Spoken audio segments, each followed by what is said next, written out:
Alright, isang maganda at mapagpalang araw sa ating lahat mga kababayan, Luzon, Visayas at Mindanao. At sa amang sulok din ng ating mundo, sana ay nasa mabuti tayo, nakalagayan at walang sakit-sakit ang lahat. Ito po si Sir Evan mga kababayan at welcome back dito sa ating YouTube channel. Okay, so mga kababayan ko, as usual, before tayo mag-start, i-welcome muna natin ang ating mga bagong viewers, mga subscribers at mga followers dito sa ating channel. Thank you so much na nagustuhan ninyo ang ating channel. At syempre, pasalamatan natin ang ating mga viewers na nag-like, also nag-shares ng ating mga vlogs at pasalamatan din natin ang ating mga viewers na hindi nag-skip ng ating mga commercials. At syempre, pasalamatan natin ang ating mga viewers na nabamember ng ating channel membership. Thank you so much! At syempre, i-shoutout natin ang ating mga pinalangga na mga legends, ang mga senior citizens. Hello po, kumusta ang lahat? And also, i-greet natin ng happy birthday ang lahat ng mga viewers na nag-birthday ngayong araw. Happy birthday! At syempre mga kababayan ko, hindi natin kakalimutan, i-acknowledge natin ang ating top 5 commenters, ang ating mga viewers na may maraming na-comment dyan sa baba sa ating comment section doon sa ating last vlog. At andyan sa ating listahan, ang nanguna po si Jean Mirafentes. Meron siyang 50 na mga comments. Nandyan din si Jonathan Camasusa.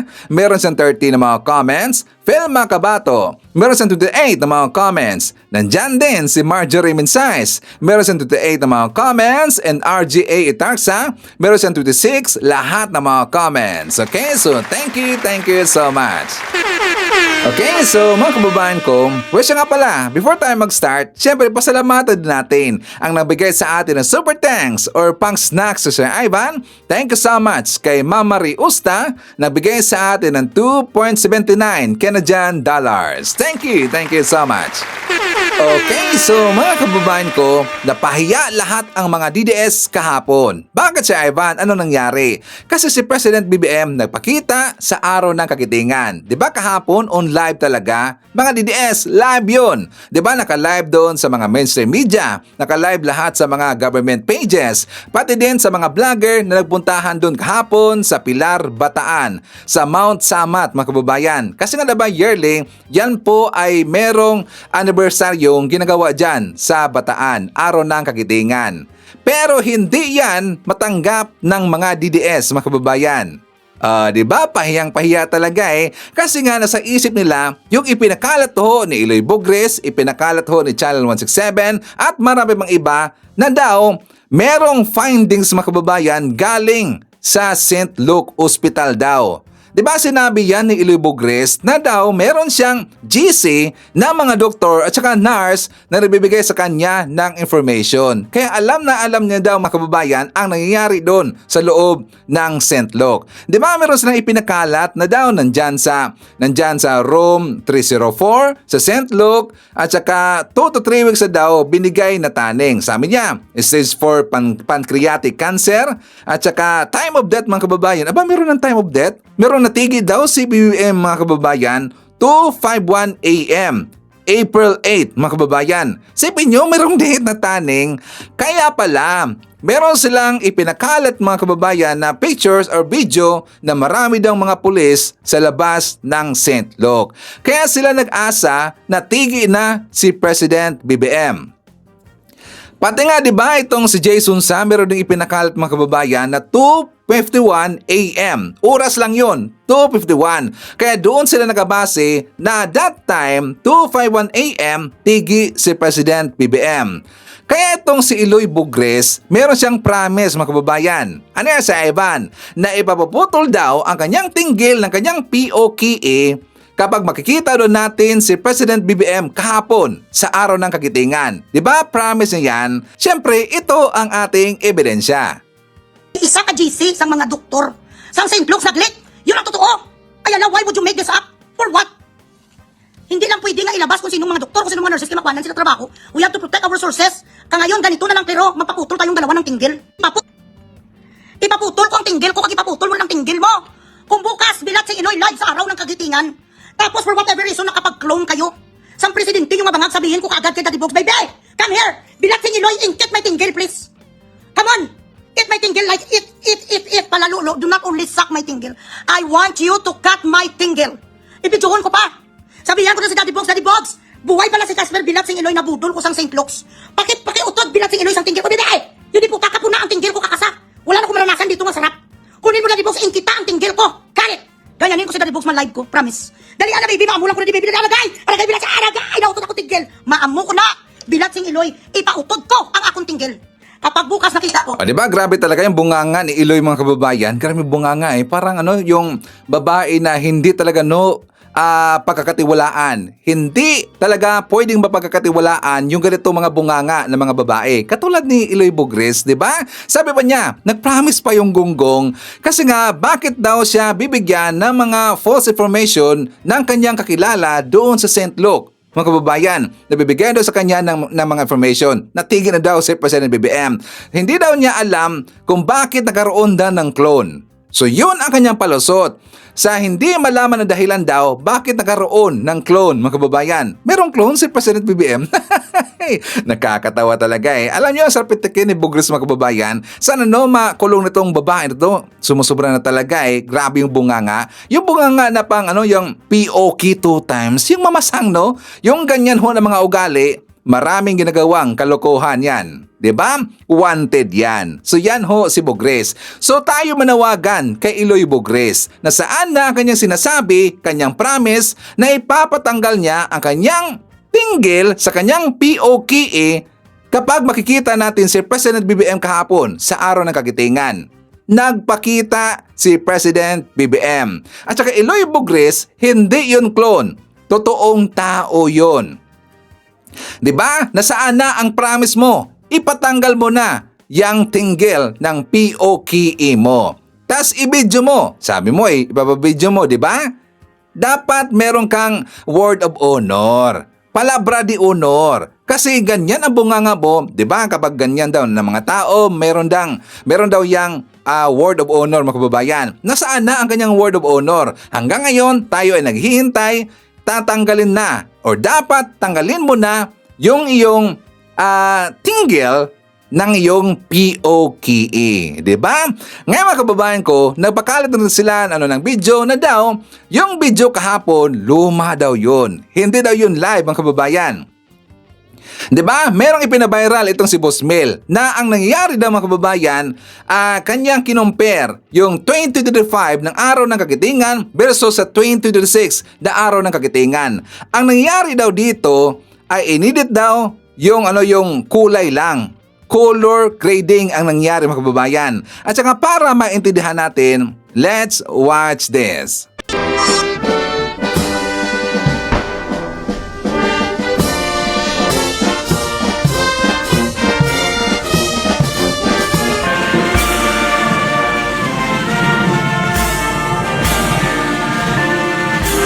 Next time we have His Excellency Ferdinand R.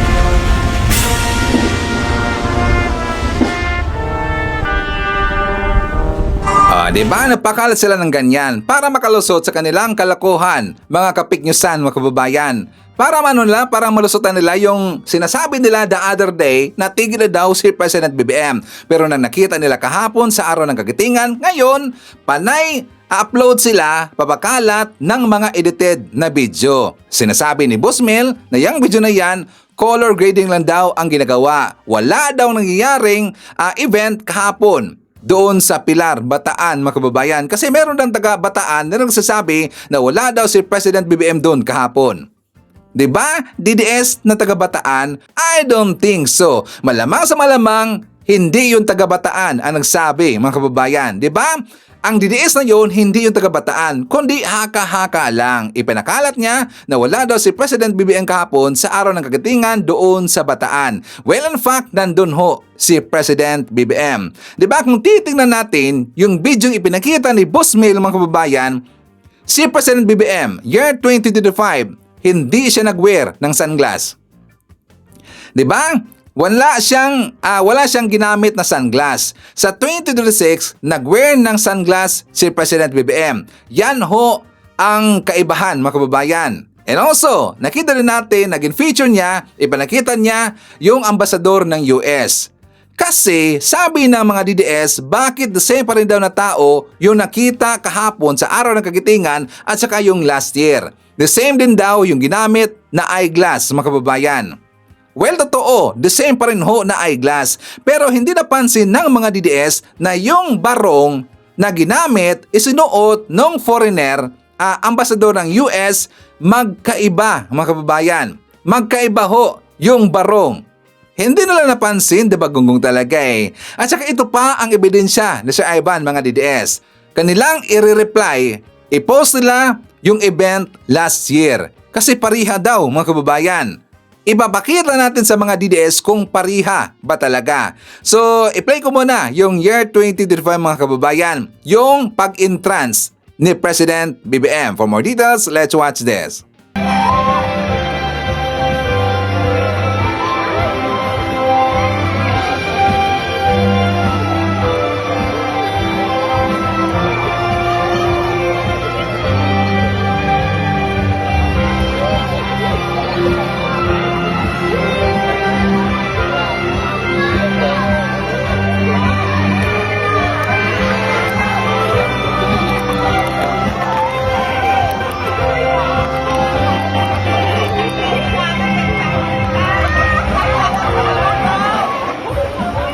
Will the President will proceed to the stage area where he will be greeted by our judges from the different organizations, national and local government officials, and other guests.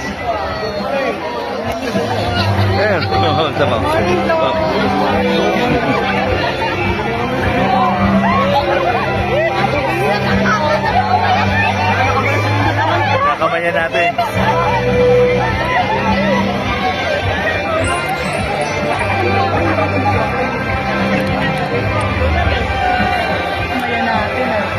Okay, so yan yung year 2025 na araw ng kagitingan. So tandaan natin mga kababayan kung saan pumasok si President BBM at sino ang kanyang mga kasama.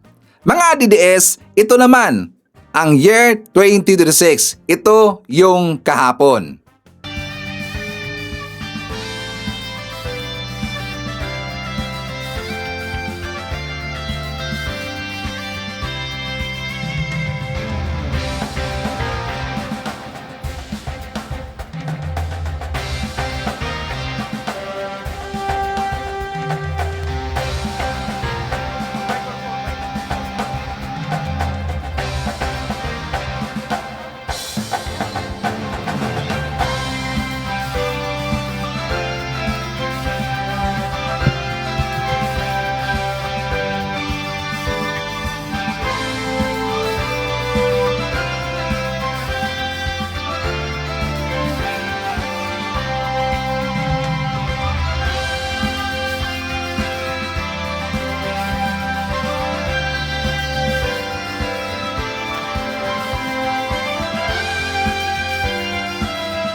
Okay, so ngayon mga kababayan, napansin nyo ba yung kaibahan sa year 2025 versus year 2026?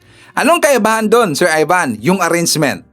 Yung 2025, dito sa left side, pumasok si President BBM. Napansin nyo ba? Galing ho sa left side. Dito siya pumasok. 2026, dito naman siya sa right side. Galing pumasok. 'Di ba? Natandaan ba natin? Sino din ang kanyang mga kasama? Yung 2025, wala doon si Gibo Chidoro. 2026, nakita natin si Gibo Chidoro. Diba, DDS? Ngayon, sa arrangement din ng mga veterans. Bakit si Ivan? 2025, sino ang nauna doon? Diba mga babae, mga kababayan? Napasa ba natin mga babae? Sa 2026, mga lalaki ang nauna doon. Bago ang mga babae. Diba? Sakto ba sa Sir Ivan? Ang gunggong nyo kasi, diba? Ito mga didas mga kababayan, no? Parang bulag. Hindi marunong tumingin sa live. Sa 2025 versus 2026. Kasi ng mga fake news peddlers, gusto kasi nila na feedan, pakakainin ang kanilang mga mga nauto na mga viewer, mga followers ng maling impormasyon. Gusto kasi nilang ipapakita sa kanilang mga followers na totoo yung mga sinasabi, mga ibinabakalat ng kanilang mga kalyado, mga vlogger na tigi na si President BBM. Diba? Ito pa, last nating ebidensya, kasi nga merong mga vlogger, mga kababayan na nagpuntahan doon. Ilalong-lalo na si Uncle J. Si Uncle J, mga kababayan, siya ho ay vlogger na taga Bataan. Nandun siya mismo kahapon. At para malaman ng mga DDS at para hindi na sila mag-isip na ito ay edited, ipapakita natin sa kanila itong vlog ni Uncle J. O yan yung sinasabi ko, April 9, 2026. Ayan ang Pangulo. Sa mga napapakalat ng fake news, sorry kayo. Sure, talaga. Ayan, dito tayo ngayon ha. Ayan ako ha. Ayan ang TV ha. Ayan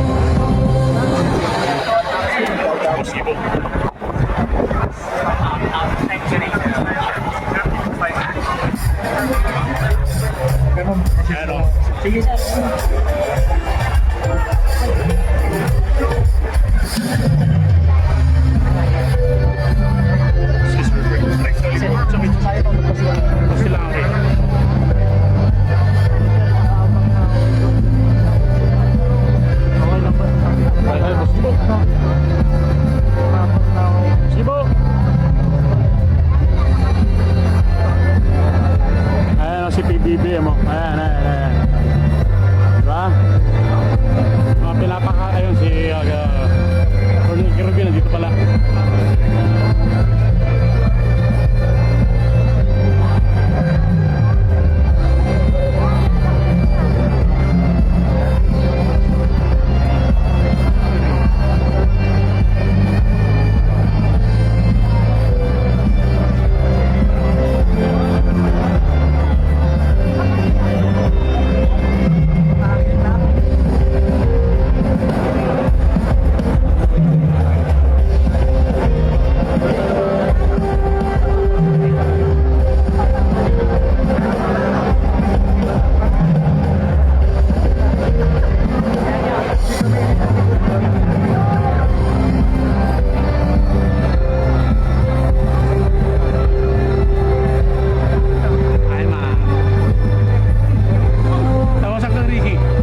Okay, so dyan na lang yan. Tingnan nyo, si President BBM, buhay na buhay, malakas na malakas. At saka napansin nyo ba mga kababayan, unti-unti nang bumabalik ang pangatawan ni President BBM. Diba? Medyo nagkalaman na din mga kababayan. Ang mga DDS, galit na galit sila. Bakit daw tumaba bigla mga kababayan? Bakit daw biglang tumaba si President BBM? Diba sinabi niya sa kanyang interview kay Yussi Claire Castro na how many weeks siyang nag-change kasi ng diet. Soft diet kasi ang kanyang ginagawa mga kababayan. So how many weeks ago na sabi niya na hindi na siya nag-diet. Kahit ano-anong pagkain, kanyang kinakain niya. Mga kababayan, kinakain na ni President BBM yung mga pagkain na mga gusto niya. Hindi na siya nag-soft diet. Kaya nakabalik siya kaagad sa kanyang dating pangangatawan. At saka, di ba, okay na ang katawan ni President BBM, bumabalik na sa dati niyang anyo. O, di ba? Tapos ngayon, galit na galit ang mga DDS. Bakit daw tumaba? Paano daw tumaba? Kasi dito sila nagbabase sa ipinakalat kahapon na picture mga kababayan na pumayat si President BBM. Yan ho ang ipinuward sa akin ng isang DDS na paano daw tumaba kasi daw kahapon nakita pa niya si President BBM payat na payat. Pero bakit daw doon sa araw ng kagitingan kahapon medyo nagkalaman na mga kababayan, nagkalaman na yung mukha ni President BBM. O di ba? Gulat na gulat sila. So thanks God mga kababayan na nakabalik na si President BBM. Healthy, matikas ang ating presidente. O, di ba? Iyakan ang mga DDS. At saka mga DDS, dapat singilin ninyo itong si Iloy Bugres na ipapatanggalan niya ang kanyang tinggil ng kanyang POKE. Kasi promise yun.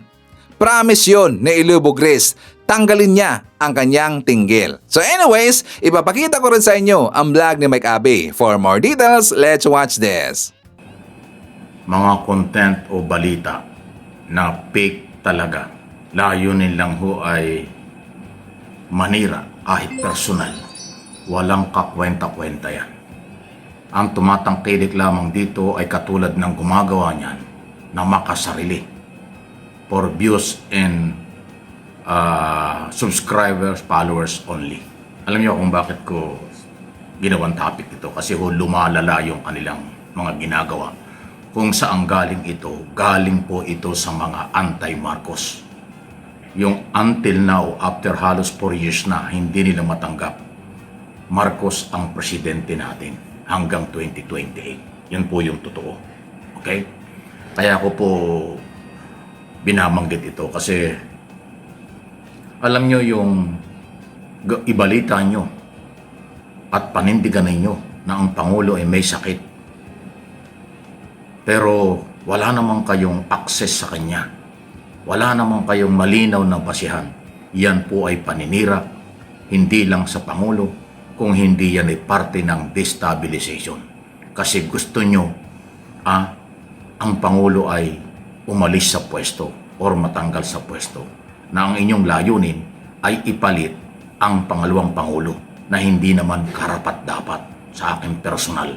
Kasi wala naman pong dahilan para gawin yun.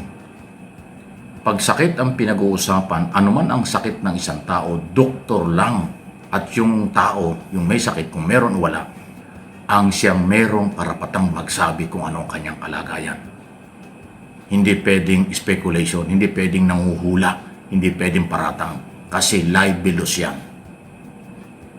Sample lang, kung kayong mga vloggers, anti-Marcos, na nagsasabing may sakit si Pangulo, o kahit sino sinasabing yung may sakit, tapos alam naman yung hindi totoo, gusto lang ninyong magalit ang taong bayan at pababain sa pwesto. Kung sa inyo mangyari yan, sa iyo mismo, sa asawa at pamilya mo, sabihin ng ibang tao may cancer yung asawa mo, ikaw ganon, o yung anak mo ganon, may mga sakit pero alam mo wala, matutuwa kayo? Di ba hindi? Pamilya lang yan. Eh di lalo na pag panguluhan. Dahil ang Pangulo ay napakahalaga sa isang bansa. Dahil yan ay siya ang nangunguna para sa lahat ng dapat mangyari, especially sa katahimikan development ng mamamayang Pilipino at ng bansang Pilipinas. Yun ang kanyang obligasyon. Pero kung papalabasin yung may sakit, tapos alam nyo, isa pang matindi, mayroong nag-forward sa akin ng mga video, ay kilala ko yung mga vlogger na talagang mga wala sa hulog yan. Puro content, puro views lang ang habol ng mga yan. Akalain mo, ginagamit nila yung video, picture na inilabas ng GMA ba or DCWB yata, na ang nakalagay doon, file video, file picture. Normal lang po yung maglabas. Ako, 38 hanggang 38 years na, mahigit 3 dekada ako sa radyo at telebisyon. Ginagawa po namin yan. Normal lang yun. Na pag meron kang binalita, kung wala kang bago, bilang background ng istorya at ng ginagawa, ilalabas mo yung mga file, video o file picture. Normal yun, hindi yung libelous. Yun ay normal lang nagpapatunay doon sa topic mo. Ito yung mga personalidad. Pero hindi ibig sabihin, yung luma o file video, yun ang totoo. Hindi yun. Hindi nyo kasi alam, ang gumagawa nitong mga vlogger na hindi nagdaan sa media. Hindi media yung mga yan. Walang background sa journalism, sa broadcasting. Wala. Ang kanila, napaharap lang sa microphone, sa camera. Ang feeling nila media na sila. Medyas ang dating ninyo. Kasi hindi nyo alam yun. Kahit anong network ng radyo at telebisyon, sa international at dito sa Pilipinas, kahit na sa CNN, sa BBC, sa Fox News, sa lahat ng malaking networks ng television sa buong mundo, normal lang yung file picture, file video.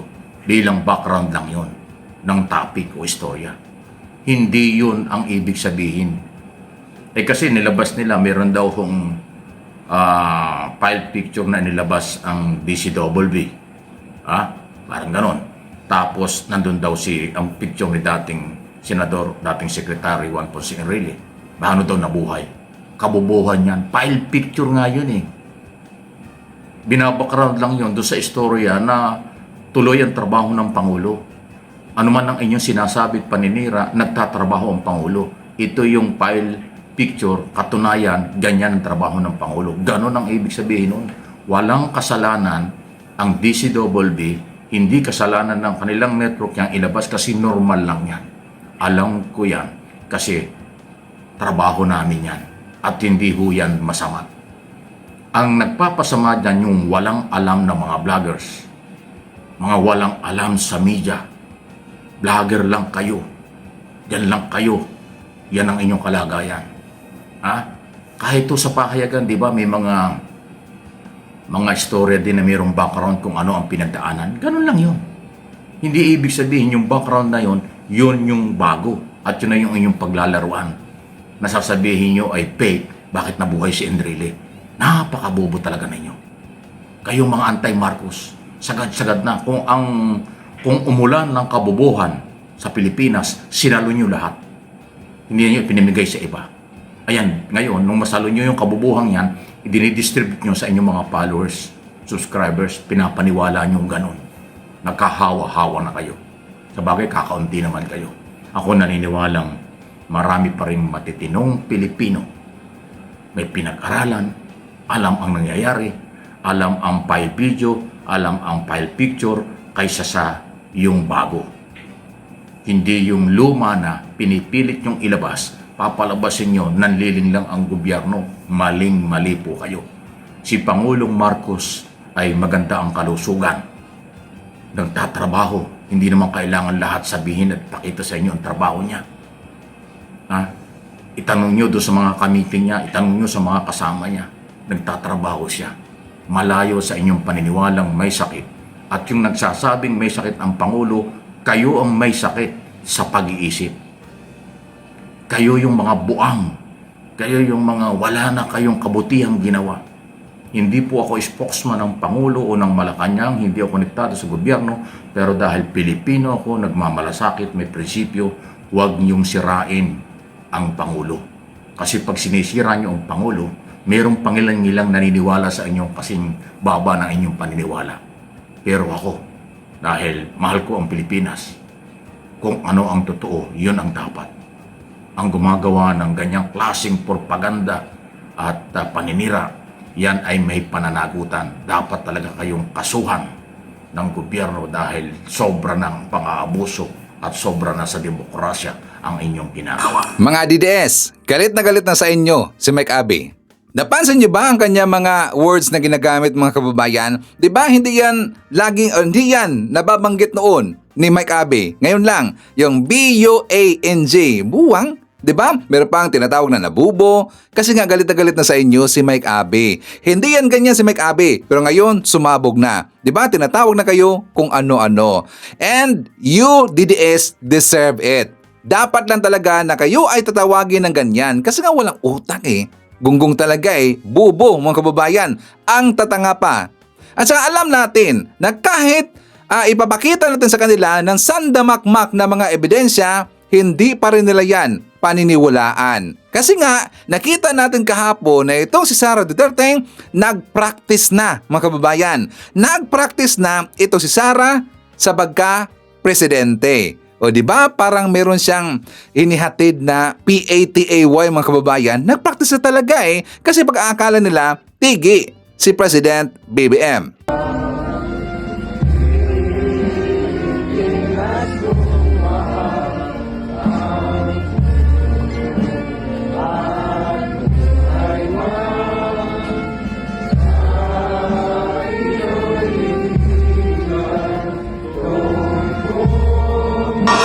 Di ba? Hindi bagay. Why lami mga kababayan? Tingnan nyo ba? Tingnan nyo siya yung nag-march siya. Parang hindi talaga bagay. Di ba? Sa Bisaya pa, why lami? Di bagay. Hey, alam nyo ba na nag-viral yan doon sa aking account mga kababayan? Doon sa ating Facebook account. Di ba nag-viral yan? Hey, ang daming DDS galit na galit talaga eh. Kasi nga nag-viral yan doon. Isabi ko, nag-practice na pornada pa. Hey, totoo naman talaga eh, 'di ba? Totoo naman talaga eh, na pornada. Kasi pag-aakala niya, na maging presidente na itong si Sara Lustay. Ang nangyari, napurnada. Ang kanyang barong, napurnada. Diba, DDS? Sakto ba sa Sir Ivan? So anyways, before natin pag-uusapan mga kababayan, yung impeachment. So dito muna tayo, siyempre i-acknowledge natin ating mga suki, mga early birds, yung nanguna na nag-comment dyan sa baba sa ating comment section. So nandyan sila si Shanae. Hi to Mila Valdez.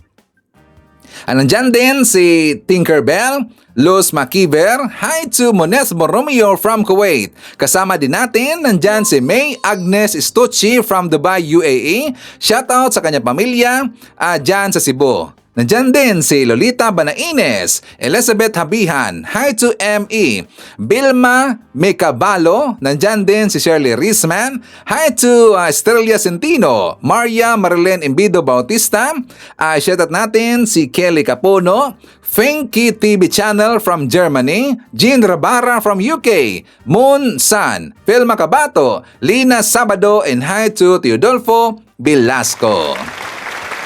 Okay, so mga kababayan ko, question.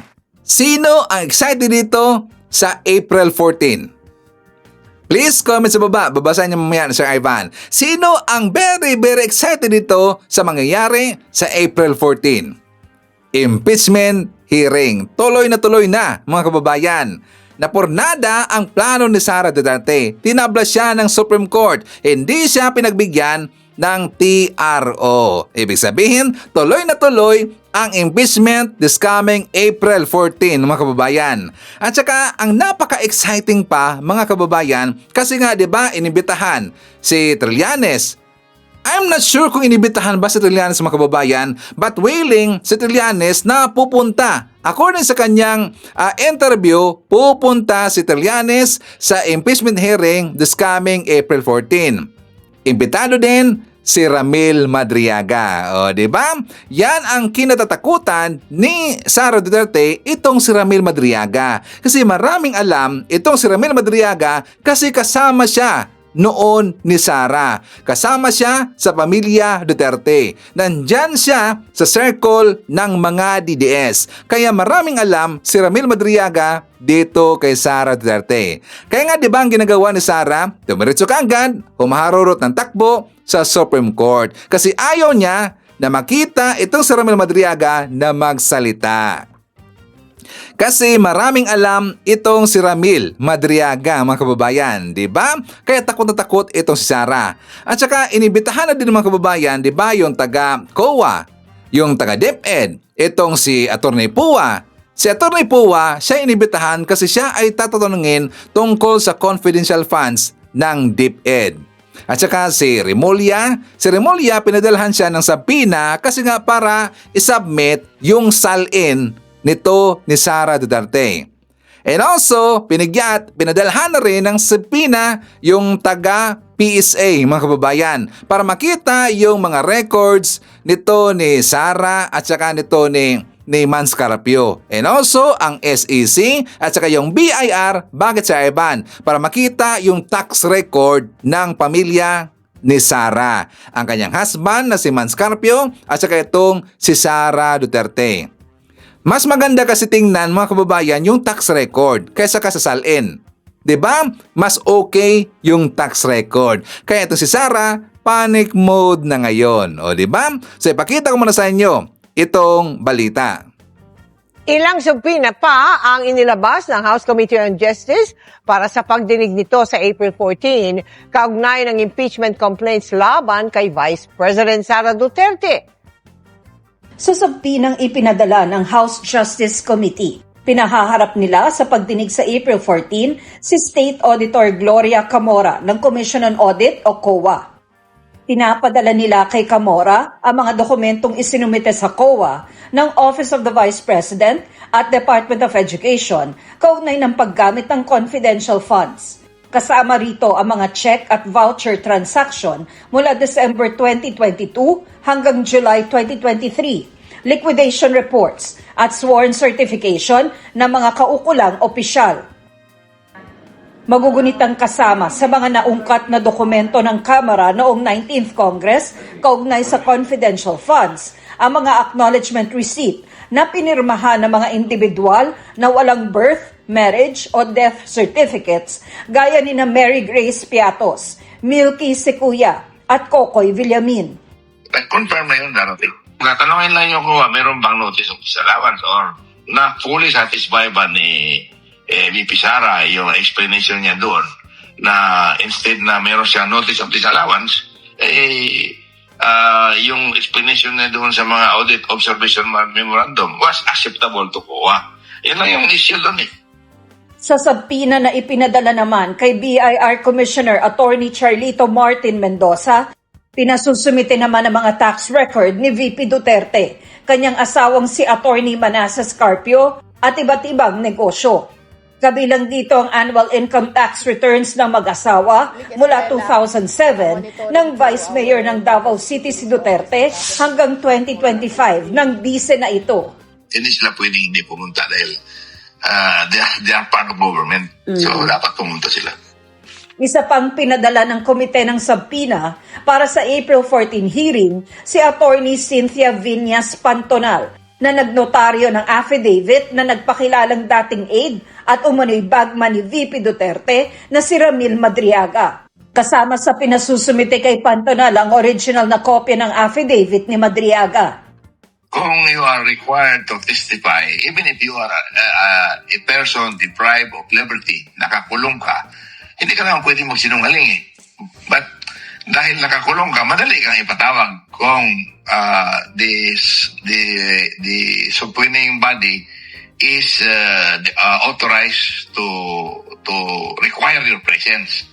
Ganun yun. Hindi pwedeng musapa. Unless na magkasakit siya na hindi siya makalakad or bedridden siya or he has infectious diseases na kailangan may certification yung doktor. That is the only fact na pwede siyang mag-excuse muna na hindi attend. Nauna nang pinasabpina ng komite si Madriaga para humarap sa pagdinig. Natanggap na ni Madriaga ang sabpina kahapon. Idiniin sa mga sabpina na ang hindi pagsunod dito ay may katumbas na parusa sa ilalim ng batas. Alam niyo ba mga kababayan na hindi naniniwala ang mga DDS na tuloy ang impeachment hearing kay Sara Duterte this coming April 14? Bagay sa Ivan. Kasi nga diba nag-reply yung Supreme Court na binigyan ng 10 days yung taga-kamara para sumagot tungkol dito sa impeachment case ni Sara Duterte. Binigyan ng 10 days yung HOR. Ang hindi inisip ng mga DDS kung bakit tuloy na tuloy ang impeachment hearing this coming April 14 kasi hindi naglabas ang Supreme Court ng TRO. Diba? Or Temporary Restraining Order. Hindi yan naisip ng mga DDS. Fake news daw tayo, hindi daw matutuloy. So ngayon, tungkol din dito sa 10 days mga kababayan, i-cover ho yung April 14 sa 10 days. Diba? Pasok na pasok ho yung April 14 sa 10 days. Binigyan ho ng 10 days ng taga-Supreme Court yung HOR. Ang ibig sabihin, hindi mapipigilan ng Supreme Court ang gagawing impeachment hearing this coming April 14. Kasi pasok nga sa 10 days yung April 14. At according ho kay Chairwoman ng Committee on Justice sa House, si Attorney Representative Jinky Luistro, na tuloy yung impeachment proceeding this coming April 14 as long as hindi mapapalabas ng TRO yung taga-Supreme Court. Yes, Jiggy, pinasabpina na nga ng House Justice Committee itong si NBI Director Melvin Matibag at yung isa sa mga abogado ni VP Sara na si Attorney Michael Powa. At ito po si NBI Director Matibag, pinatatawag po siya para magsumite ng mga dokumento kaugnay nga po dun sa kanilang investigasyon sa pagbanta po ni VP Sara sa buhay ni na Pangulong Bongbong Marcos, First Lady Liza Araneta Marcos at dati pong House Speaker Martin Romualdez. Samantalang, ito naman po si Attorney Powa na dating tagapagsalita at Chief of Staff ni VP Sara sa Department of Education, pinagdadala rin ng mga dokumento kaugnay nga po dun sa mga isinumite nilang liquidation reports dun po sa Commission on Audit regarding po sa confidential funds ng ahensya. Actually, ito nga po, kabilang po itong articles of sa impeachment, yung pagbabanta nga sa buhay ng Pangulo, gayon din po yung confidential funds issue. At una na rin pong pinayagan ng Manila Regional Trial Court na humarap nga po sa impeachment hearing sa susunod na linggo po yan sa House Justice Committee. Itong umunay bagman ni VP Sara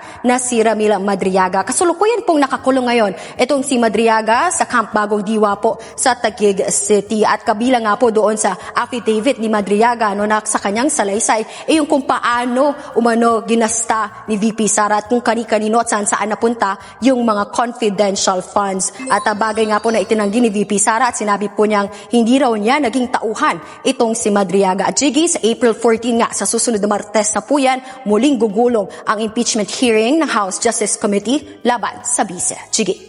At ano ang reaksyon ng Kamara sa paghain ng petisyon ni VP Sara para ipatigil ang impeachment proceedings? Yes, Jiggy, wini-welcome nga ng Kamara itong aksyon ng Korte Suprema na hinihingan sila ng komento dito nga sa petisyon na inihain ng kampo ng bise sa Korte Suprema. At dahil walang TRO o Temporary Restraining Order, tuloy daw yung kanilang constitutional mandate na dinggin po itong mga impeachment complaints laban sa bise. At nanindigan nga po itong si House Justice Committee Chairperson Jervil Luistro na wala silang nilalabag na batas at naayon po sa konstitusyon at sa House rules itong ang takbo ng impeachment proceedings laban sa bise. Ganyan din po yung sentimiento ni na ML Party List Representative Leila De Lima at Akbayan Party List Representative Percy Sendanya. Narito po ang kanilang pahayag. Malaking bagay yung walang TRO na in-issue. So, the fact na pinapa-comment lang muna, that's a good thing na hindi mapipigilan. We are hoping that this time around, the Supreme Court will exercise judicial restraint. Na wag na sanang makialam, na wag na sanang pigilan pa uli itong ongoing impeachment proceedings kasi kailan pa natin mapapanagot yung dapat mapanagot. We welcome this as a positive development. Tuloy ang paglalabas ng ebidensya, tuloy ang paglalabas ng katotohanan.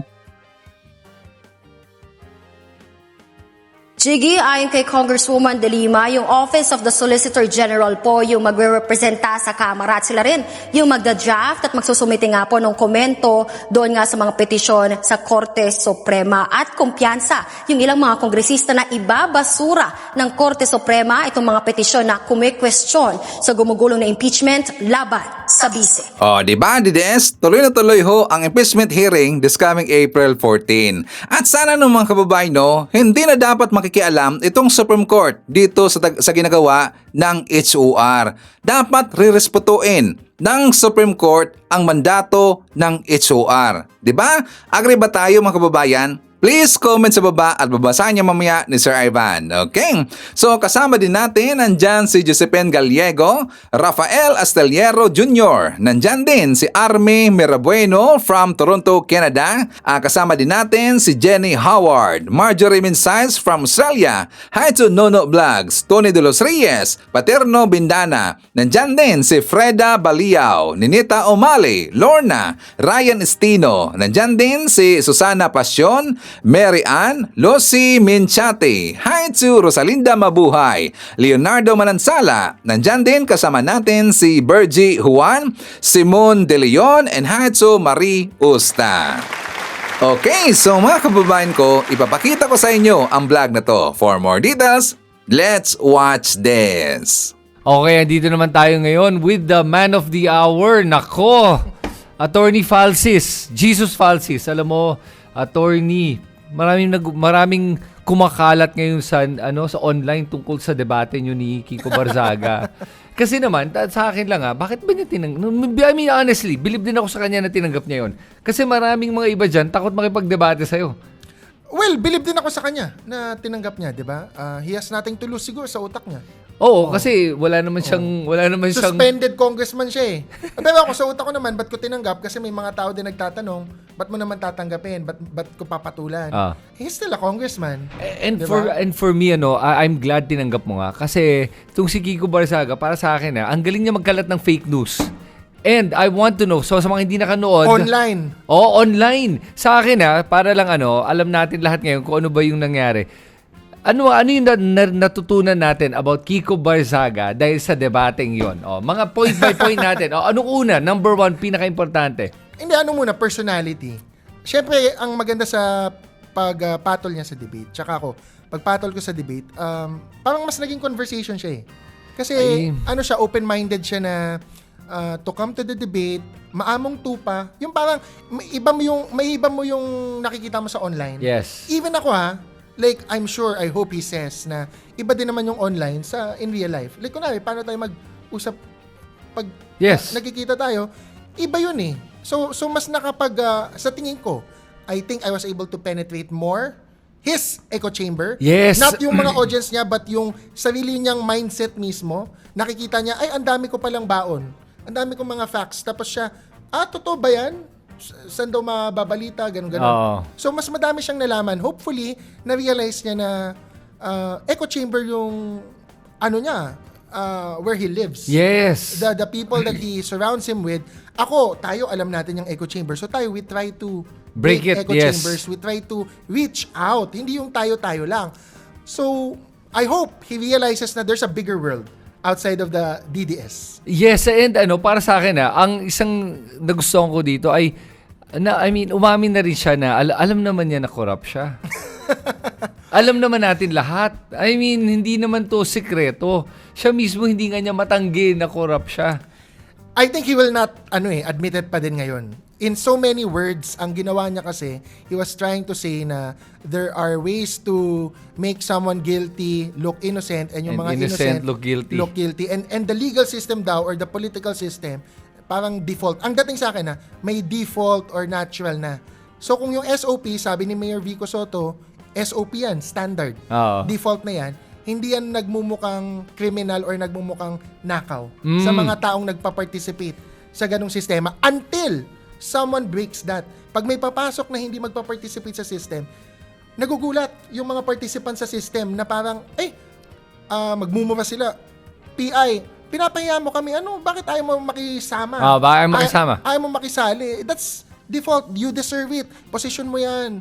Kunin mo, tanggapin mo. Pero pag sinabi nung bago na, no, baguhin natin, unless matalo siya, si Mayor Vico kasi hindi natalo, nabago niya yung sistema.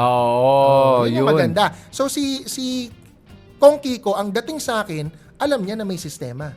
Ang kinagagalit lang niya at lagi niya sinasabi against the pinks and against the loyalists is ang mali, ang corruption is wala sa kanila. Outside of the system, nandun sa ibang tao.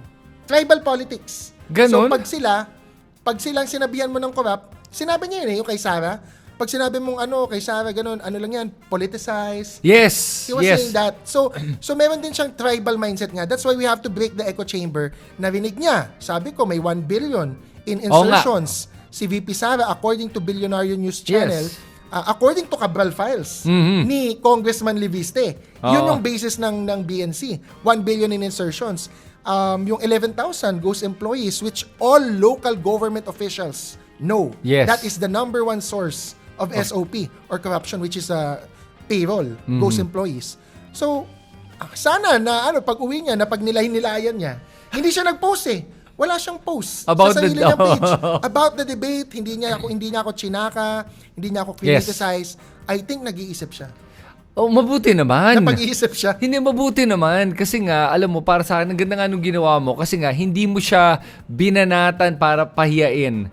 It was more of a fact-checking, in-person fact-checking ginagawa mo lang. At nakita ko nga sa itsura niya, hindi na nga makasagot Yung parang nakatingin na lang sa camera. Tapos talagang wala na. Tapos, siya? Puzzle, di ba? Or yung natameme ba? Or nag-iisip? Natameme siya. At para sa akin, ang maganda dito, yung mga sumusuporta sa kanya, napanood yun at nakita nga na, for sure. Ay, hindi ka makasagot. And may puntong nilabas, wala kang mabigay na counterpoint whatsoever on so many levels, on so many points. Not just one, on many points. And especially yung sa sarili niyang family. Yun yung kasi hindi niya ma-deny Ang problema ko sa kanya, kawawa siya, tinanggap niya yung debate. Mahaba na yung political career niya. Yeah. Akala natin bago siya. Hindi. 6 years na siyang counselor sa Dasmariñas. Tapos yung tatay nga niya, tsaka yung nanay niya, grabe yung dynasty doon. Ang tagal na nila na congressman. So sabi ko, yung mga ina-accuse mo kay Enrique Razon or sa ibang tao, babalik yan sa tatay niya at sa family niya. Kasi NUP yung tatay niya, etc. Sabi niya, hindi, let's just focus on yung sa akin, yung kay Speaker Martin 2025. Hindi pwede. Kailan ba naging speaker si Martin Romualdez? 2022. Oo nga. Which is buhay pa si Kong PD. Yes. Barzaga nun.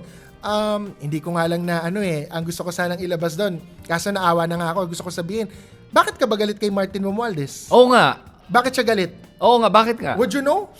I think Yes. I think it's really the budget allocations. Baka walang nakuha. Ewan ko, yun ang akin. Kasi yun ang kinagagalit ngayon ng NUP, di ba? Kaya nga biglang nakakatawa tong NUP. Banggitin ko lang Kong Puno. dahil sa sinabi ni Kong Puno, parang inamin niya na yung dating impeachment ay meron nga silang nabigyan na budget, kaya in-impeach. Ngayon, wala, kaya ayaw nila i-impeach. So, kinonfirm nila yung sinasabi ni Toby Tiangco. Kaya pambira ko talaga itong mga politiko na to. Napakasakit sa ulo. Nagpa-press con pa no? Oo, nagpa-press Para con. lang i-pressure ang DBM. Yes, para i-pressure na i-release yung budget. Yung mga pondo nila. Oo, pero sa akin, hindi pwedeng, yan ang problema. So sila ba lumalabas ngayon? Sila ang namomolitika nito na hindi namin i-impeach hanggang makuha namin to. When in fact, dapat ang impeachment, ang pagpirma nun is based on evidence. That's it. Correct. Prinsipyo. Ang inconsistent kasi doon, sabi niya, walang evidence daw. Ngayon, wala. Until we see new evidence. Ayun na. 8 articles of impeachment last year, sabi nga ni VP Sara, recycled daw this year. Yeah. Sa atin, hindi yun recycled. Yeah, But exactly. it's the same. Yes. Hindi lang nasasagot. So if it's the same, bakit hindi nyo pipirmahan ng NUP? Exactly. It's the Pinirmahan same. nila last year. It's the same facts. Except one yung allegation, yung kay Ramil Madriaga. Right, which is more. So dapat yun lang yung finokus ni Kong Puno na hanapan niya ng evidence. Yung iba, hindi na niya dapat hinanapan kasi pumirma siya last year. Kaya nga yung NUP mismo nagkakaroon na ng factions. Kiko Barzaga is one of the factions. Okay, ano Pero ang... expelled siya. Expelled nga, expelled. Ano ang theory mo kung bakit hindi niya, o kung anong galit niya kay Martin Romualdez? Nakakaawa. Pero syempre hindi tayo dapat maawa. Yung 2024 kasi namatay si Kong PD. And ang assigned caretaker, which is a wrong practice. So sabi na ng Supreme Court, hindi dapat yan yung practice. May practice kasi ang House na pag may namatay, hindi na magpapacall for special elections. Ang ginagawa is may caretaker na appointed.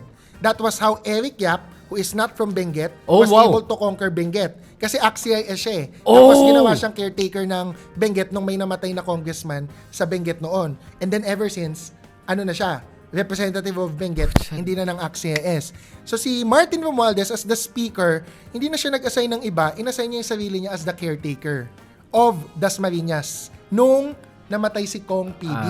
Yun. Yun ang kinakagalit ni Kiko Barzaga or ng Barzaga family because, hindi ko sinasabing may kinurakot sila, but if in relation with flood control, 2023 was the highest na allocation ng Dasmariñas for flood control. Ang source natin, sumbong sa Pangulo. Hindi pa nga yun yung buo Yes. Di ba? Ang sumbong sa Pangulo, medyo incomplete yan But when I research it, sa sumbong sa Pangulo, there was 600 million in flood control in 2023. Alone. Wow. And may isa lang silang contractor.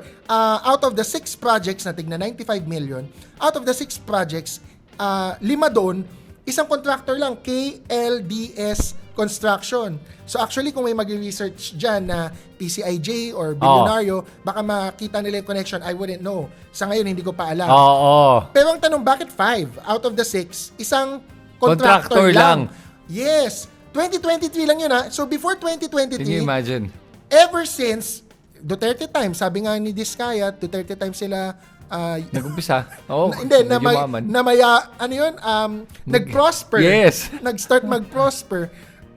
Barzagang nakaupo doon. Yes. Lone District ba yun? Or 4th District of Cavite, Dasmariñas.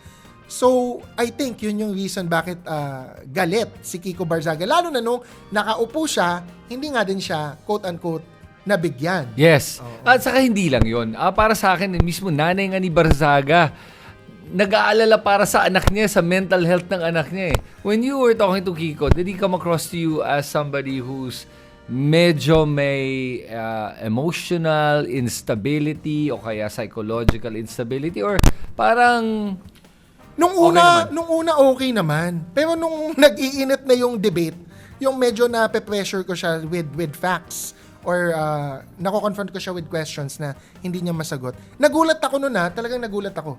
Nag-CR break siya. In the middle. He requested for a CR break. Matagal yun Ang tagal, parang 10 to 20 minutes. Yeah. Nagulat din yung mga producers. Akala nila, yung 5 minutes, okay pa. Baka, jumingle. Di ba? Pero nung mga 10-15 minutes na, akala namin, baka wala na. Baka wala na. At pero hindi naman, chinek, nasa CR. Bumalik. Chinek, oo. Ayun, so pagbalik naman niya, inamin ni Kong Kiko. Inamin niya, sa tabi ko, sinabi niya, pagbalik niya, sinabi niya sa host, nag-number 2 siya. Hindi number 1. Nag-number 2 siya. Sabi ko, bakit? Ganon ba siya na tense? Ganon ba siya na rattle? Na napa-CR break siya? O baka marami lang nakain nung umagang yun. Hindi pwede, late na nga siya eh. Oo nga eh. Kasi kung late ka, dapat nakakain ka na sa bahay, kung nag-number 2 ka na din sa bahay. Di ba? Like before doing a show, like with you Yes. or with anyone, ako, I make sure before I go to a show. At saka, gano'ng katagal ba yung show nyo? Ano lang yun? 1 hour to 2 hours. Oh. Oo nga naman. Nag-extend lang. Hindi, nag-break na siya, nag-CR break siya after 30 minutes lang eh. 30 minutes lang ba yun? Yes, or 40 minutes. Tapos tumagal pa kayo after that? You Hindi can ko check na the understand. live. Tumagal kami. Okay. So ako nagulat ako, yung mental health niya, I can't say kung may condition siya or what, pero in that debate, parang na-tense siya. Totoo. Napaano siya. Well, para sa akin naman, ang hirap din naman kung bumabanat sa'yo, hindi ka makasagot. Mahirap yun mahirap yun kasi nakakahiya eh. Mismo pride yung pride that ego na yung kalaban mo dito eh. And this is the problem with political dynasties, Chris, di ba? Maybe they haven't been confronted. Like this. Ever before. Yes. No offense to Mayor Jenny Barzaga, baka binibaby niya si Kiko Barzaga. Baka walang critical parenting. Yeah. Baka walang pinapagalitan siya na mali ito, mali yan. Kasi si Kong Kiko lagi niyang sinasabi, kahit daw sabihin ng tatay or nanay niya, pag gusto niya, gagawin niya. Yes, totoo I yan. mean, that's not good Yeah. That sounds good. But actually, that's not good. Like ako, pag sinabihan ako ng nanay ko, papaisip ako. Yes, kahit pa paano. I will still do what I think is right, yes, but I will take into account what my mother's saying kasi nanay ko yan eh. Yes. So, kung gano'n ang relationship sa nanay niya na hindi niya pinapakinggan, wala siyang pake, parang as a political dynasty and as a Nipo baby, baka hindi talaga siya napagsasabihan ng tama o ng mali. Well, kaya nga pag kumilos siya medyo with impunity. As a matter of fact, hindi nga medyo, with impunity, kaya nga siya ngayon suspended. And honestly, tama yung sinabi mo, he should be expelled. And thank you for saying that to his face. He has to be expelled. Ang bait na nga ng Kongreso for just suspending him twice na binastos na nga niya yung Congress, hindi nga siya sumipot. And now, ito pa sa akin na nakakainis yung sasabihin niya na corrupt si ganyan, pero sarili niya, hindi niya Tingnan niya sarili niya. Tingnan niya muna. Sa salamin. Oo nga eh. Yun ang Tsaka pamilya niya. Yun na nga, na nakinabang siya doon. Hindi ko pa nga nilabas kasi sabi ko, tatanungin ko sana siya, nung batang-bata ka ba, 2019, 2020, kakapanalo mo lang as counselor, bakit meron ka ng mga 1 million na pera na nilalagay mo sa mukha mo, tapos meron pa dito? Saan mo nakukuha yung pera na yun as a counselor? Cash. Ang sahod lang ng counselor is 100,000 a month. Yes, oo. So ano yun, bigay yun ng tatay mo? Yung pambili niya ng Ferrari or yung isang kotseng pinagyabang din niya noon? Yung iPhone, fully paid, sabi niya? Sa post niya yun eh. Yun na nga eh. So Nipo baby na Nipo baby. At saka kaya wala siyang moral ascendancy para magbanggit ng mga binabanggit niya, magsabi ng mga sinasabi niya. Pero ang mas nagtataka ako. Nakorap yung iba, pero siya, hindi niya matingnan yung sarili niyang family. Hindi, sabi nga naman niya, di kung korap ako, di makulong na rin If dapat I'm corrupt, makulong ako, okay lang. Ganun. Hindi niya dininay. Hindi niya sinabing malinis ako. Yun. Bakit hindi niya magawa? Si Vico Soto, kaya. Si Joy Belmonte, kaya. Si Lenny Robredo, kaya. Oo nga. Ako, sa liit at sa ikli ng aking panahon in public service, kahit maliit yan, I'm sure madami kasi actually, minsan yan yung kinalulungkot ko. Madami sa mga kaibigan natin at kababayan, minamaliit yung barangay. Yes. So, sa akin kasi hindi eh. Hindi, malaking bagay yun. Kasi frontliner yan eh. Yep. Tsaka dyan ko nakita, because of my 2 years in the barangay, I know the system locally, yung corruption, and how to reject or improve it. Ako, I can say wala. I've never gotten an envelope. I've never gotten cash from my kapitan or from the businesses, from the restaurants. Di ba si Sec John Vic may kwento na sa Tomas Morato may mga restaurants doon, sinisingil ng Bureau of Fire Protection, Oo. napalitan yung fire extinguisher Yes. with a specific supplier Yep. or contractor, Yep. yung sprinkler, Yep. dadagdagan, ganon. Those are ways Yes. that the LGU, specifically the barangay, can participate in corruption kasi they can recommend ito, ganyan, ito yung supplier, ganyan, ipitin yung barangay clearance Pag mo, hindi mo barangay kinuha yung reso mo, preferred, ano. etc. Kami wala kaming ganun sa barangay namin. So, si Kiko Barzaga, ang simple lang ng tanong ko, kung totoong wala siyang natanggap na cash, either in Congress or sa provincial council or sa city council, he should just say, Wala. malinis ako. Oo. Pero ang sinasabi But he didn't say so. Yun, Diba? hindi nga.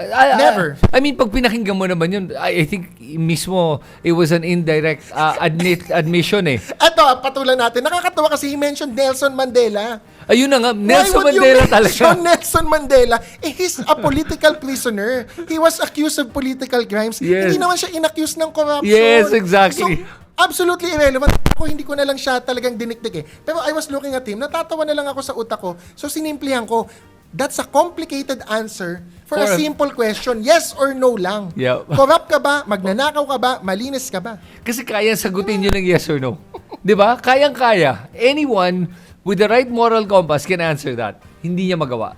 And para sa akin, unfortunately, naawa ko sa mga naniniwala sa kanya. At sa ngayon, sa tingin ko, mas maraming siguro nabuksan ng isip dahil sa nangyaring debating to. Kaya, I commend you for that eh. At mukhang marami nangahamon sa'yo, marami kang hinahamon na debate na ayaw naman kumasa. Oh. Si Kiko Barzaga kasi, substitute lang yan eh. Sa totoo lang. Yung una kasi dapat, Ang unang hinamon ko talaga dahil nagwala siya sa Rockwell was si Duwag Zone. Si Rowena Kainsuka Queen Guanzon. kain suka o kain tae? Doon na lang tayo sa Kain- suka kasi ano pa tayo. Hindi, tsaka ayoko ng kain tae kasi ang point ko sa kain suka, hypocrite si Guanzon. Sinasabi niya, kain suka daw ang mga pinklawan tsaka mga dilawan na ano yun. siya? Siya yung kain suka. Totoo, siya yung Diba? tunay. Oo. Ayaw niya sa SMNI noon, nasa SMNI siya ngayon.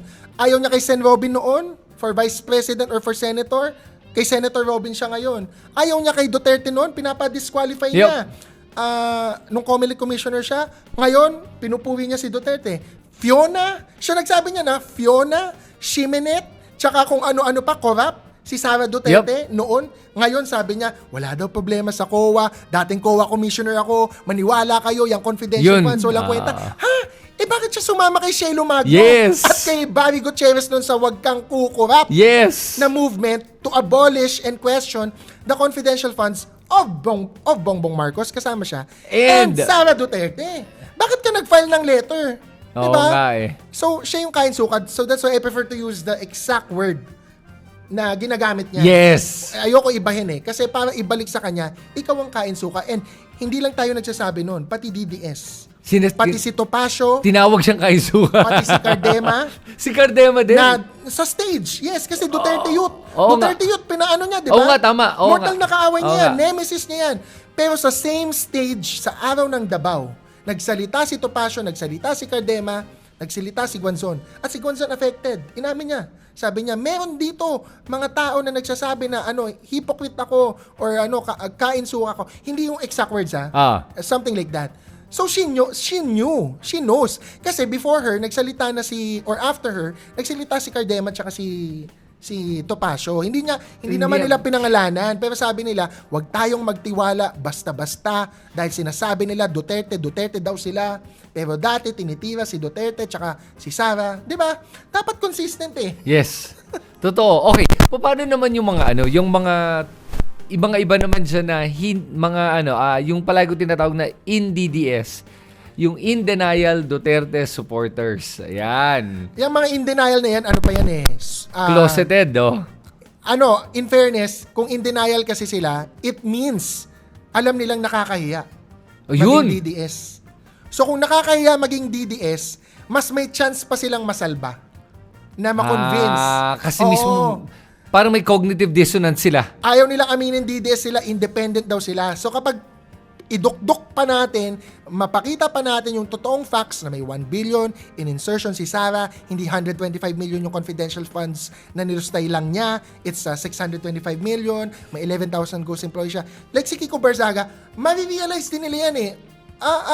Oo nga, ganun, di ba? Oo. So yung mga in denial, while in denial sila, tsaka baka plastic o peke, in fairness, ako kasi I want to be optimistic.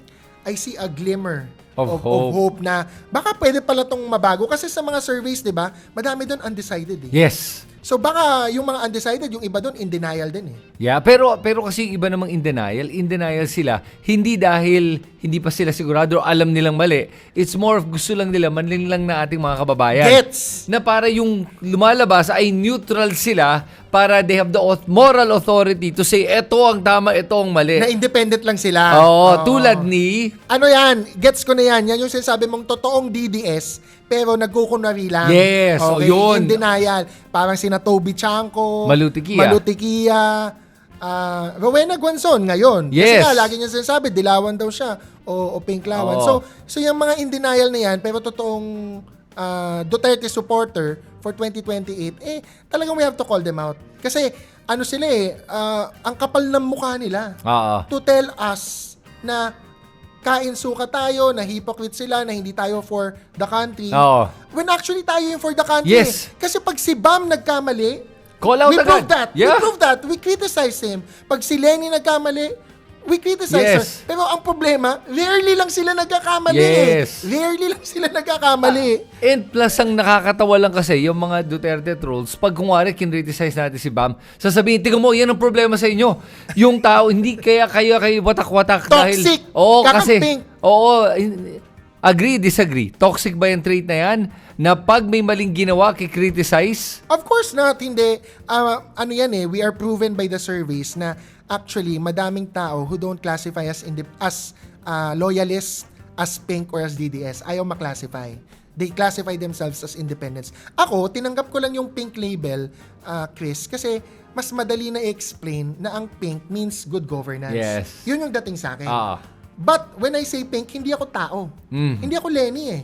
Good governance ako. Lenny lang ako dahil good governance siya. Yes. Risa Ontiveros lang ako dahil good governance siya. So hindi ako yung tatalon kagad sa tao. Ang DDS, nasa word mismo. Die hard Duterte supporter. Hindi tulad ng pink. Ang pink, it's a movement. It's not one person. Yeah. Diba? Tapos ang problema sa DDS, Duterte Die Hard, may word na die hard. Die hard. Hindi ka na mako-convince otherwise. Ako, pag napatunayan mo si Lenny may binulsa, ako ang number one critic niyan. Pag napatunayan mo si Bam na meron siyang ex-deal or under the table, ako number one critic niyan. Ayaw nga sa akin ng ibang Bam supporters eh. Kasi medyo mas critical ako kay Senator Bam. So tayo, in fairness, ibahin din natin sa loyalist. No offense sa mga Marcos loyalists. Loyalist. Pangit din yung word. It means you are loyal. Kahit anong mali, hindi loyal ka pa rin. Magbibitay. Loyal ka pa din. And ang word is Marcos loyalist. Actually, nung word noon is apologist. Apologist. Oh, yeah. Yung you're apologizing for any wrongdoing. Walang mali. Yun ang point. Pero sa pink, wala namang Lenny Die Hard. Lenny apologist. Yes, walang Risa Die Hard. Diba? It's pink lawan. It's a color. It's a movement. It's not a specific person. So sa surveys, tayo, we are proven correct eh. So yung mga DDS, hindi sila. Sila yung toxic. Tayo, we are proven correct kasi most Filipinos are still pro-Philippines. Yes. 60%. Pag sinama mo yung pink na 19% sa 40% to 30% na unaffiliated, majority are pro-Philippines. Yun, okay. So sa ganun ano nakikita mo for 2028? 2028, magulo yan eh. Pero kasi, at least nagkaka-surveys na. Yes, may lumabas ka eh. Nagkaka-guidance tayo. Ako, with all due respect sa ating mga kakampi at sa ating mga sinusuportahan dahil good governance sila, hindi dahil loyalista tayo, I think if Mayor Lenny does not run, then we have to support whoever is the alternative candidate to Sara Duterte. And so far, nagkaka-surge si Senator Raffy Tulfo. He's not perfect. He also has many faults. Yeah. But, mas totoong matapang siya. Sara, peking matapang. Hindi siya baliw. Hindi siya unhinged like Sara. And wala siyang corruption issue so far. Right. Unlike Sara. So, if Mayor Lenny doesn't run, then I have to be honest, as early as now. Kasi we have to consolidate. We have to start consolidating. We have to be anyone but Sara. Yeah. Basta hindi corrupt, hindi baliw, at hindi tamad. Oo. Diba? Hindi lakwatsera. Yun, sa akin sa 2028, it's still Mayor Lenny's decision Yes. But- It's for her. to decide, To decide. whether or not to run. Kaso ang sabi kasi daw, she's asking for the numbers.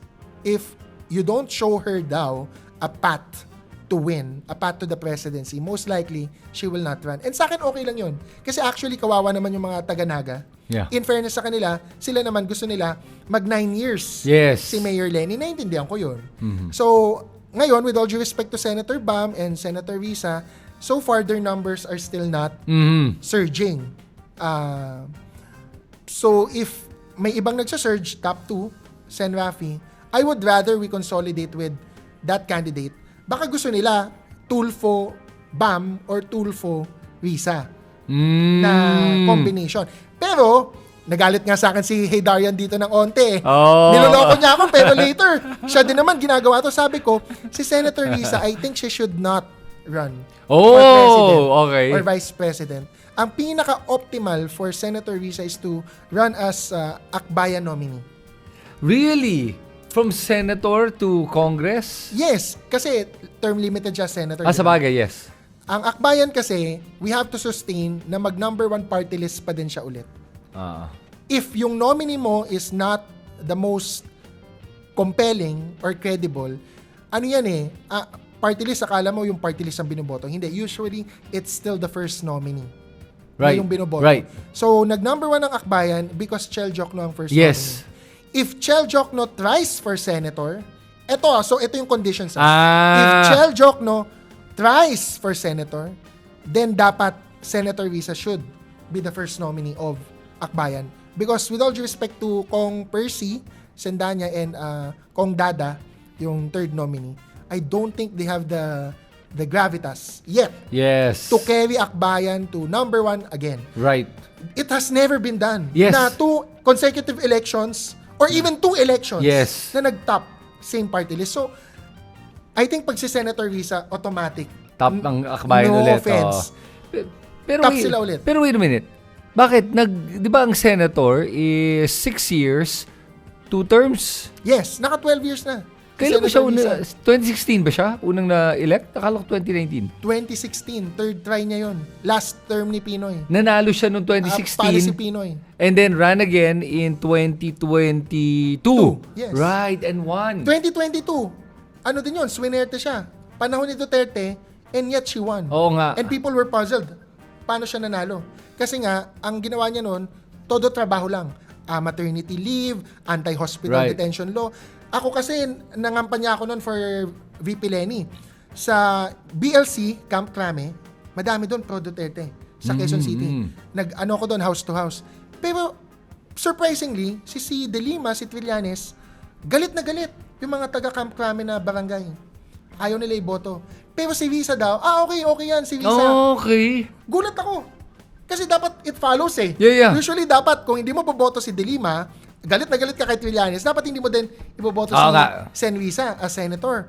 Kasi Duterte time yun Yes. Kahit paalis na si Duterte, ano siya nun, influential siya.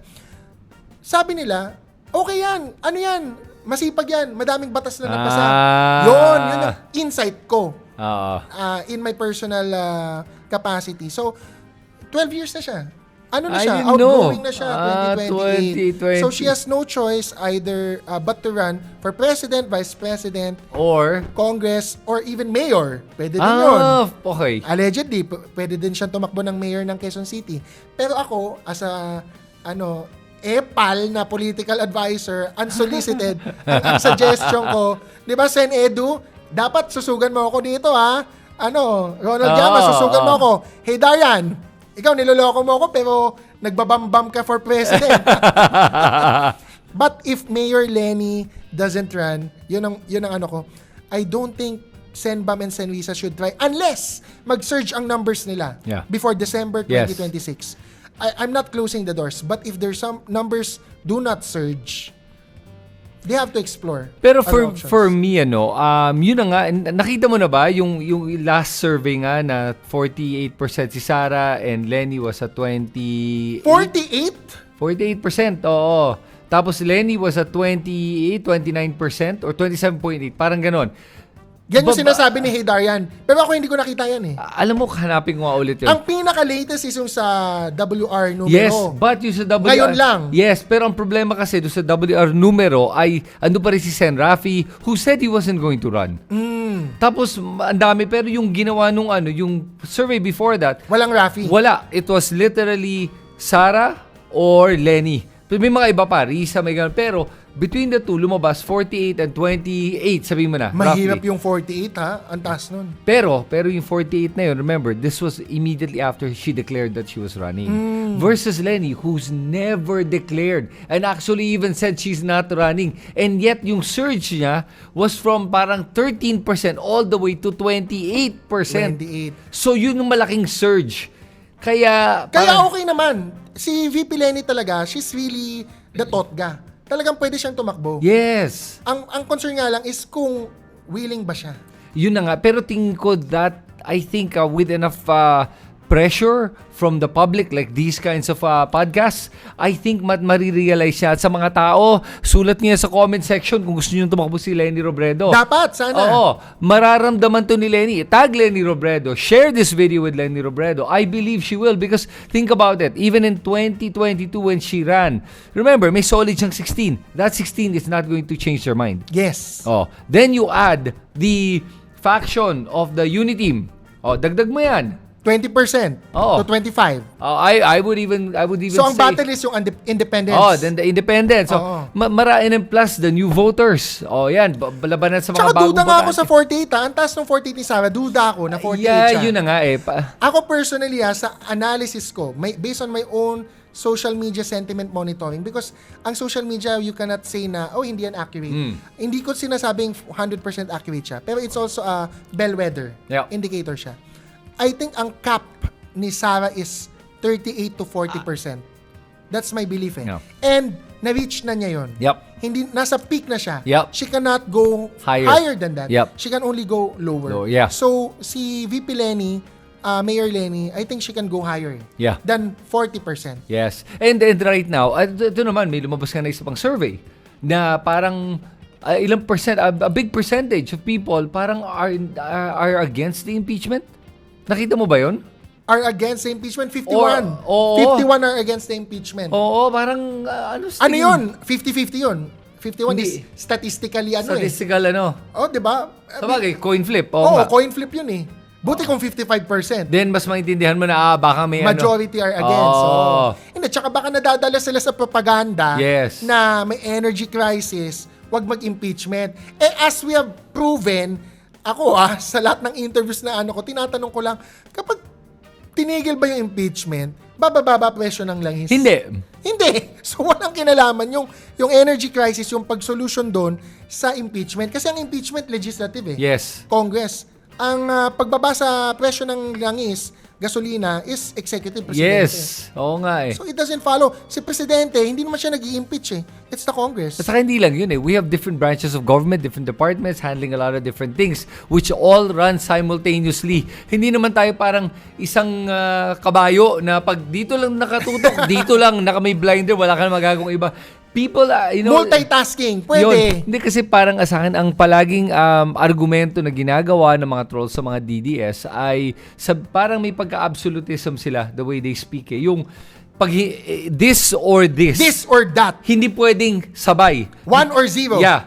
Palaging ganun. Binary sila mag-isip. Yes, and that is very dangerous the way they think. Kasi nga, pero sinasadya nila yon to create... Kasi mas madaling intindihin. Yes. Mas madaling intindihin. Sa totoo lang, ang buhay komplikado. Hindi yan either or. Spectrum yan. False, ang tawag kasi dyan, false dichotomy.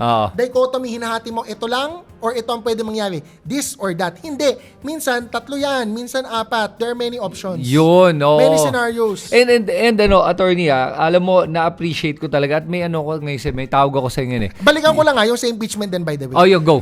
Impeachment proceedings are not suspended. or cannot be suspended just because there's an energy crisis. The Yes. Constitution goes on. Legally, walang nasa Constitution na, stop yung impeachment Yeah. kapag may gera. Kahit may gera, dapat ituloy yung impeachment. Yeah. Wala sa Constitution yun. Sa Constitution, ang nakalagay, pag may gera, you can declare martial law. It doesn't say, you should suspend impeachment. Yeah. Wala. Yeah, totoo yun. Ito Oo. nga, hindi pa gera eh. Yun na Wala nga tayo sa gera. So, kayang-kayang ituloy yung impeachment even while there's an energy crisis. Ay, alam mo, that's good that you bring up these points, I was going to say na ang tawag ko sa'yo, troll buster ka ba? Or para kang troll buster ngayon kasi binabanata mo yung mga trolls Kontrapelo ko. Oh. Kasi syempre, we have to admit, hindi tayo yung dominant voice. Mas maingay. I'm not saying majority sila. I'm saying dominant sila. Kasi mas maingay sila eh. Oo nga. Either may paid trolls Na or kayang i-amplify. troll for ma-amplify. Meron silang coordinated SOCMED. Meron silang group chat Yes. ng mga DDS Na bloggers. itong pag-uusapan natin. And we can be honest with that, Yes. no? We're not saying majority sila. They're not. Mas madaming Pilipino Maingay lang. independent. Mas maingay lang sila. So, they're the dominant voice. Ako, ang gusto kong gawin, basagin. Kasi Yeah. mali eh. Yeah. Mali. So, more of a kontra-pelo. Or, I just wanna give the counterpoint. Kontrapunto. Yes. Diba? And it's good that you do that kasi nga kung hindi, people are gonna believe one narrative. And yun na nga ang pinagkaiba natin ngayon kumpara sa dati, di ba? Mas marami tayong mga bosses na kumukontra dito sa mga troll farms na to. Finally. Yes, totoo. At Thank saka, God. May lakas loob na. Pero ang daming mga efforts to silence us. Ad hominem sa atin. Ad hominem. Death threats. Death threats. At tanong ko sa'yo, kung may nag-death threat ba, for example, kasi ako may nakukuha akong death threats yun sa messages ko, pwede ko bang i-screenshot, ipakita yan sa social media ko? Or would I be charged with cyber libel ba? Data Or, privacy. Pwede mo yung ipakita kasi ang exception sa data privacy is kapag pinoprocess mo yung information for a legitimate reason. So I think it's a legitimate reason for you to inform everyone that this person is threatening you. Oo. Ah. So generally, data privacy covers na you cannot post screenshots if nandun yung name nila. Identifying information yun eh. Pero if for a may exceptions lahat ng batas. So if it's for a legitimate reason. Na parang gusto ko sabihin, itong taong to, pangalan niya to, binantaan niya ako. Ako, ginawa ko na yan. Okay. May mga 2 to 3 na akong pinost. Real names kasi nila yung social media nila. Ako kasi pag hindi real name, hindi ko sila pinopost. Pag real name, tumitiklop sila. Kasi yung community nila, yung family nila, nakikita, biglang mag-apologize on their behalf. Or pag OFW, ayaw matreten yung trabaho sa abroad. Kasi abroad, mas matindi Strict abroad. yan. Yes, kahit na nag-death threat ka sa isang Pilipino, ganun. Ayaw ng mga ospital, ayaw ng mga companies na meron silang employee who is violative of human rights. Yes. Lalo na sa Europe. Oo. Europe, very strong ang protection on human rights. So, yung iba tumitiklop, humihingi ng public apology, dinidelete nila yung post. Pero paano yung mga hindi totoong pangalan? Pag hindi totoong pangalan, mas pwede mong i-post. Kasi hindi totoong pangalan eh. Right. There is no identifying information. What if there's no identifying information, nalaman mo kung sino yung nasa likod nun? Nalaman mo. Pwede mo ba i-post Pwede yun? mong sampahan. Yung pangalan niya. Pwede din. Kasi nga, it's for a legitimate reason to inform the public that there's a death threat on you. But, let's clarify, wala pang Supreme Court case Again. that legitimizes or that validates my legal opinion. But I think the Supreme Court eventually will say, if somebody posts a screenshot of a death threat, it's not covered. Yes, It should not be. Kasi nga naman, ayun ang common sense. Oo diba? nga. Saka yung nakakalungkot yung mga nakita ko man nagde-death threat sa ganyan. O yung mga, kahit na anong banta kahit na sana ma-rape yung pamilya mo, mga ganung mga katarantaduhan. Diba? Ano kasi yan may concept sa libel, so yung data privacy wala pang Supreme Court decision. Pero sa libel, kapag ni-libel mo yung isang taong nauna na mag-libel sa'yo, okay, kunwari sinabi mo, magnanakaw ako, I committed a crime. Okay. Libel is the imputation of a crime, vice, or a defect. Okay. Okay? So you imputed to me na magnanakaw ako, plunderer, ganon, may SOP, etc. Tapos, nilibel kita by saying, sinungaling ka. Ito yung ginawa mo, ganyan-ganyan. Nasira din yung reputation mo.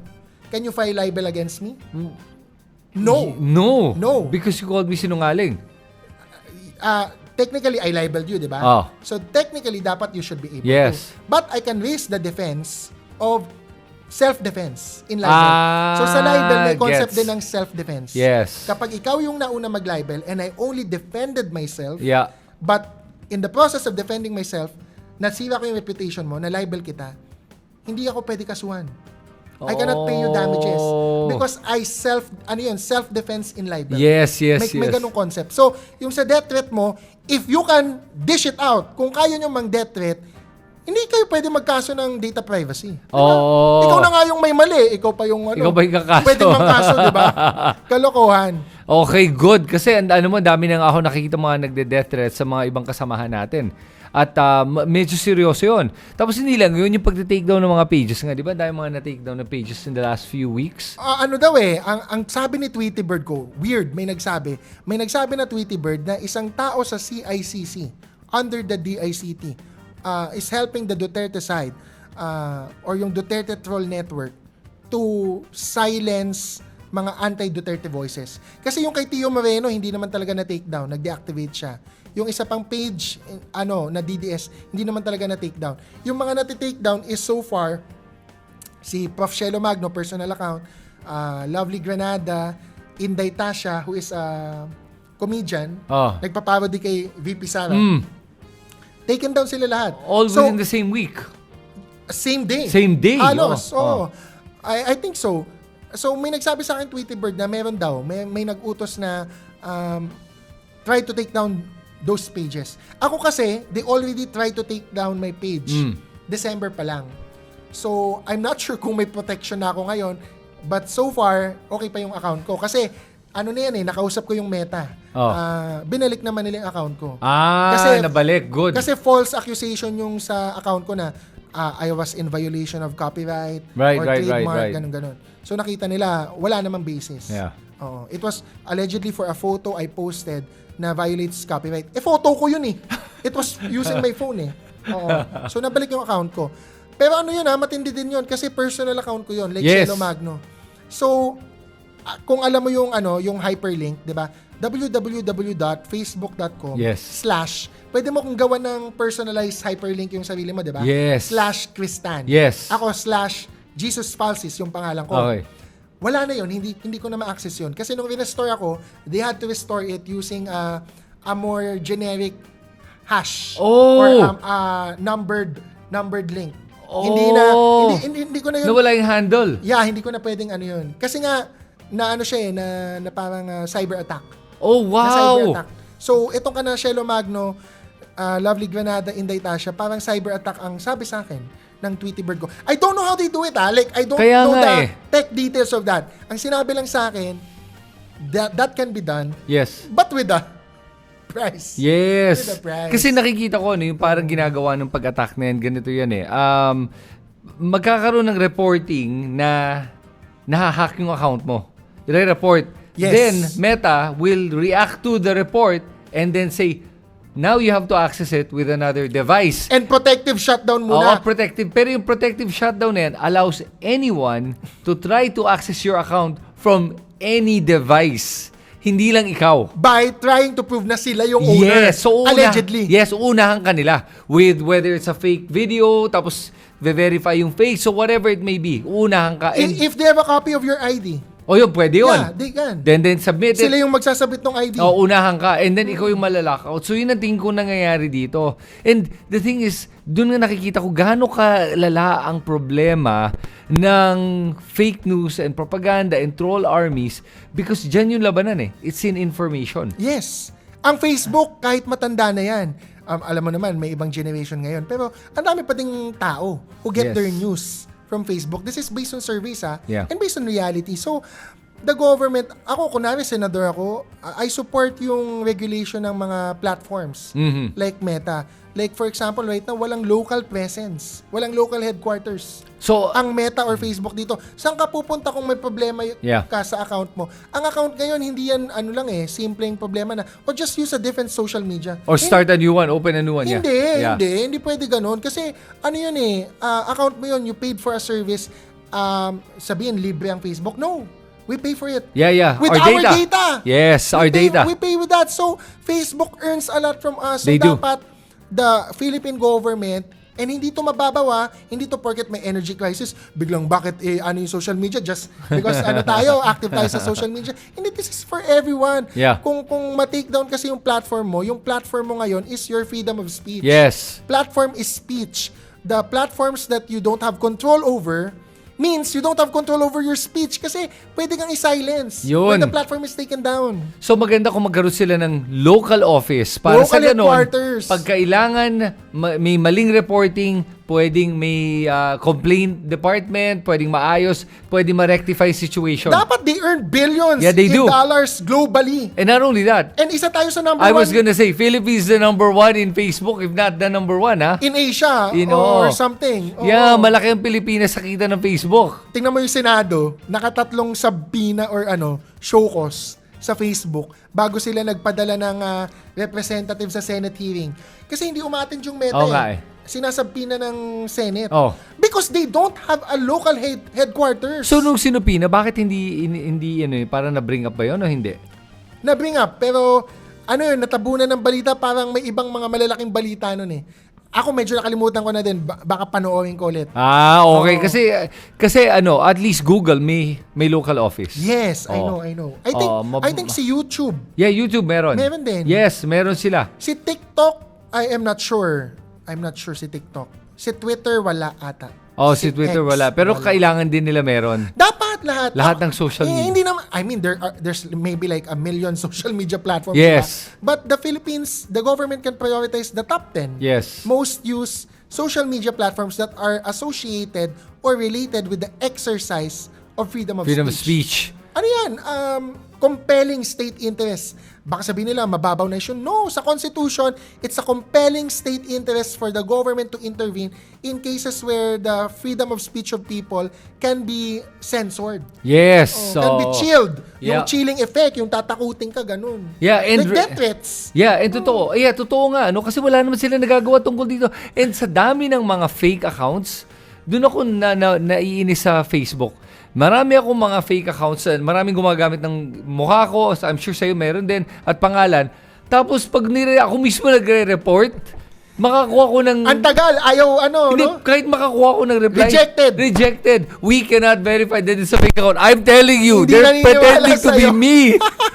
What is wrong with you? Ito medyo strict ha, tsaka nakikita ko yung counter arguments. But andito ko sa other side na, one, we should be able to ban social media platforms for 15 years of age and below. Yes. Like other countries have already Yes. done. A few countries, no? Yes. And then, meron din kasing pwedeng account verification. Like yung GCash mo, yung GoTime, yung Paymaya. Meron kang ID scan, Yep. and then face scan, ganun.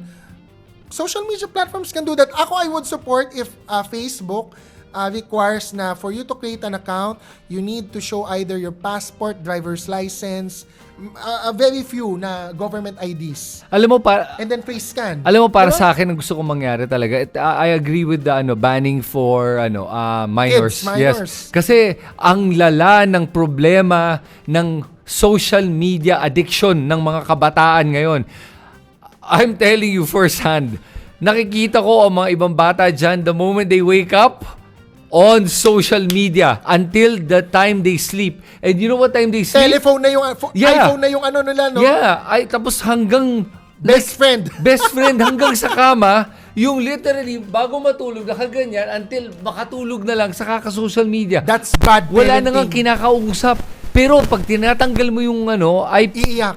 Magwawala. Kasi Parang may addict. may attention deficit na eh. Yun. Na overstimulate na yung brain based on science. Tapos hindi pa makatulog dahil sabi niya, wala akong social media. Paano ako makakatulog? Patay tayo dyan. Diyos Sa ko. panahon natin, makakatulog ka kung tahimik. Hindi pag maingay. Kailangan natin si Bong Suntay. Kailangan turuan ni Bong Suntay lahat ng mga bata na gamitin ang kanilang imagination. He's being sarcastic sa mga may hindi alam just in case. No, nung bata kasi tayo, that's just what you use to Yes. sleep yourself or Yeah. to pass time. Yeah. Like titingin ka sa forest, titingin Yeah. ka sa buildings. Just imagine. Titingin ka lang nga sa dingding. Makakatulog ka na eh. Pero, Hindi. So talagang yan government intervention as the second parent yeah. of children. Pero yung first parents patri, yung talagang primary parent, which are the biological parents, ano yan yung mali sa child rearing din nila, sa parenting na bata pa lang, sinanay na nila yung kanilang mga bata, iPad babies or mga iPhone babies na, Okay. even at the dinner table, they don't do parenting. Yes, They hinahayaan just lang. leave, iPad. while eating. Good God! Tayong matanda, of course, we do that Netflix. Pero napagdaanan na kasi natin yung panahon na hindi tayo kailangan na may iPad. Yes. Diba? So, kunwari, mag-dinner tayo with friends or what, we can still do without Yes. phones. We can still do without gadgets.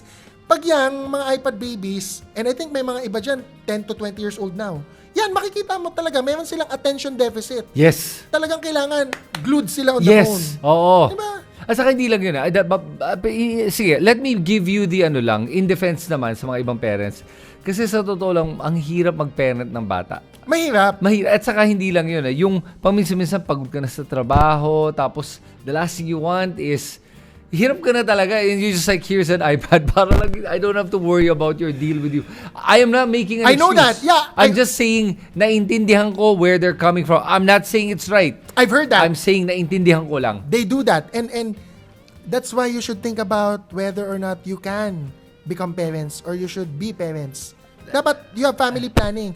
Ayun pa. I mean, alam ko mayroon ding gender burden, gender inequality sa child rearing, usually sa babae, etc. Pero yan, it's a decision of the couples na when you're ready to have a child or when you want to have a child, you should be ready to commit 200%. 100% sa work, 100% sa kids mo, nabibigyan mo ng quality time. Okay, so kasama din natin, nandyan si Edna Milagros Juan, Kmart Bugto, nandyan din si Gemma Camarines, Hilda Nambio, Gloria Marquez, ishoutout natin si Estela Tangliben, Juanita Paika, Renato Merabueno, Jovi Montero, Corazon Resurrection, nandyan din si Cry Cry, Lita Arboleda, Prissy, Jolly Ampoloki, nandyan din si Tarhata Pagaryungan, Joliet Lineberg, and hi to Josie B.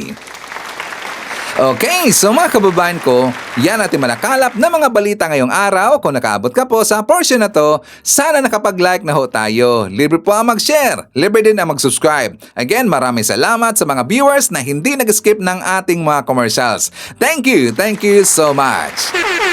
At before natin tatapusin ang ating programa ngayong araw, sana sabayan nyo si Sir Ivan para sa ating live messaging prayer.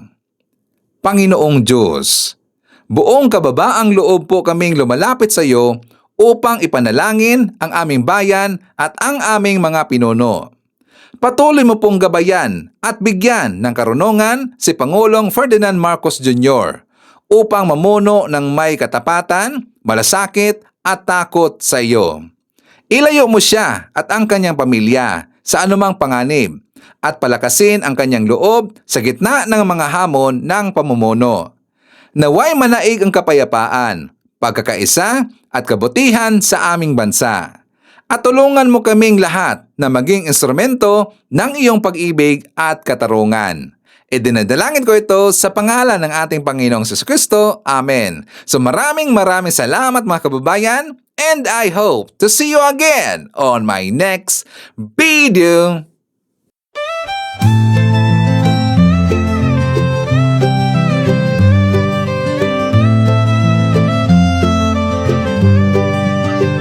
Sa bawat pagsikat ng araw, ikaw ay nandyan. Tinig mong matatag, sa amin ay gabay. Pag-asa ng bayan, pangakong totoo. BBM, isa kang totoong tao. Sa mahirap at api, ika'y sumusuporta. Tapat mong paglilingkod, lahat kami nakakita sa iyong pamumuno. Bayan ay umaangat, bagong Pilipinas, pangarap ay tapat. Ikaw ang aming BBM, Pangulong matapat. Sa puso ng masa, inaangat ating watawat. Sa hirap at ginhawa, ika'y kasama. Pilipinas ay babangon dahil ikaw ang pag-asa.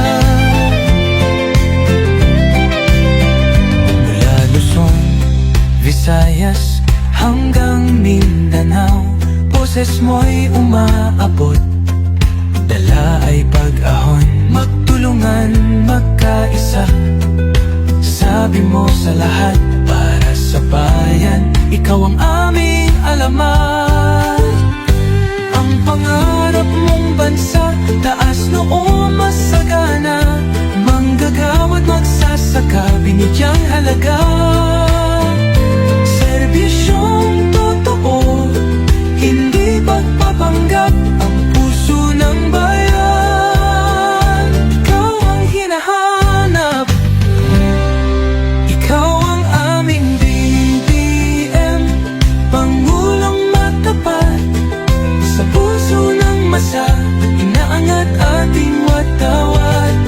Sa hirap at ginhawa, ika'y kasama, Pilipinas ay babangon, dahil ikaw ang pag-asa.